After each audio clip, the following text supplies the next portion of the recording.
Hi all. நாங்கள் பங்குனி மாத பௌர்ணமிக்கு வந்து திருவண்ணாமலை கிரிவலம் தான் போயிருந்தோம். அப்போது இங்கே பெங்களூர்லேருந்து திருவண்ணாமலைக்கு 5 மினிட்ஸ்க்கு ஒரு பஸ் இருந்தாலும் எல்லா பஸ்ஸுமே ஃபுல்லாகி தான் வந்துச்சு. சரி, வேறு வழி இல்லாமல் நின்றுட்டு தான் போனோம். 5 ஹார்ஸ் ஜர்னி. நாங்கள் அங்கே போகும்போதே எங்களுக்கு ஹாஃப் ஸ்ட்ரென்த் போயிடுச்சு.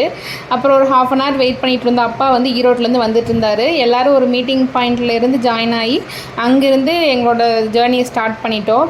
மொத்தமாக பார்த்திங்க அப்படின்னா சுற்றி 8 லிங்கம் இருக்கும். ஒவ்வொரு லிங்கத்தையும் நம்ம தரிசிச்சுட்டு அப்படியே லைனாக வந்து போயிட்டு இருக்க மாதிரி இருக்கும்.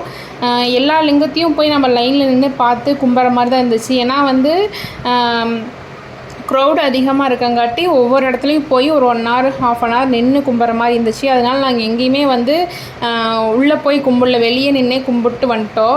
ஸோ இடையில பார்த்திங்க அப்படின்னா கொஞ்சம் எனர்ஜிக்காக வந்து ஸ்நாக்ஸ் எடுத்துக்கிட்டோம். முக்கியமாக பார்த்திங்க அப்படின்னா நமக்கு வந்து தண்ணி ஐட்டம்ஸ் அந்த மாதிரி சாப்பிட்லான்னு தான் இருக்கும். இளநீ, முடவாட்டுக்கால் சூப்பு அந்த மாதிரி தான் நாங்கள் குடித்தோம். ஏன்னா வந்து சாலிடாக சாப்பிட்டோம் அப்படின்னா நமக்கு வந்து ஒரு எனர்ஜி கிடச்ச மாதிரி இல்லை. இந்த மாதிரி ட்ரிங்க்ஸாக குடிக்கும்போது கொஞ்சம் எனர்ஜி நல்லா கிடச்ச மாதிரி இருந்துச்சு. இவ்வளோ கூட்டத்தை வந்து நான் எக்ஸ்பெக்ட் பண்ணதில்லை. தான் நான் ஃபஸ்ட் டைம் கிரிவலம் போகிறேன். அப்பா வந்து ரெகுலராக மாதம் போயிட்டு தான் இருக்கார். சரி, இந்த டைம் கூப்பிட்டாரு, வாங்க நீங்களும் பெங்களூரில் இருந்து அப்படின்ட்டு. சரின்ட்டு போகலான்னு போயிட்டோம். பஸ்ஸு கிடைக்காம போய் பாதி ஸ்ட்ரென்த் போய் நடக்கவே முடியல. எனக்கு காலில் கொப்பளம் போட்டுருச்சு. ஒரு கடைசி நேரத்துலலாம் வெறும் காலில் தான் நடந்தோமா, கல்லெல்லாம் குத்த ஆரம்பிச்சிருச்சு. அப்புறம் வந்து எப்படியோ மறுபடியும் திரும்பி பெங்களூர் பஸ் ஏறிட்டோம். அப்போ சீட் கிடச்சிருச்சு. ஆனால் பஸ்ஸு வெளியே வரக்கே அதாவது மெயின் சிட்டி விட்டு வெளியே வரக்கே ஒரு 1 ஹவர் ஆயிடுச்சு.